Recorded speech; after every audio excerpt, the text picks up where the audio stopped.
સુપ્રસિદ્ધ પ્રવાસન સ્થળ દીવને હવે ટક્કર આપશે ગીરના દરિયા કિનારાના બીચ. સંઘ પ્રદેશ દીવની હદ પૂરી થતાં જ ગુજરાતમાં ગીરની હદ શરૂ થાય છે. અહીં આવેલો છે અહેમદપુર માંડવી બીચ, અને જે હવે દેશ અને દુનિયાના પ્રવાસીઓના આકર્ષણનું કેન્દ્ર બનવા જઈ રહ્યો છે, કેમ કે આ બીચને ડેવલપ કરાશે. ગુજરાત ગીર સોમનાથ જિલ્લાના કલેક્ટર અહેમદપુર માંડવી બીચની મુલાકાત પણ લઈ ચૂક્યા છે, અને આ બીચ પર 24 થી 26 જાન્યુઆરી બીચ ફેસ્ટિવલનું આયોજન કરાયું, જેમાં અલગ અલગ કાર્યક્રમ પણ યોજાશે. આપણા જે સ્થાનિક જે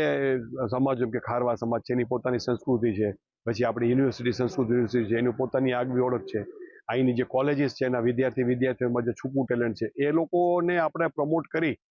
અને કાર્નિવલમાં આપણે રોડ ઉપરના તો બધા ફ્લોર જોયા હશે, ટેબલ્યુ જોયા હશે, પણ દરિયાની અંદર આપણે એ પહેલી વાર પ્રયોગ આપણે કરીએ છીએ કે દરિયાની અંદર આપણે જે આપણા માછીમાર સમાજની જે મોટી બોટ આવે છે એમાં ટેબલ્યુ બનાવી અને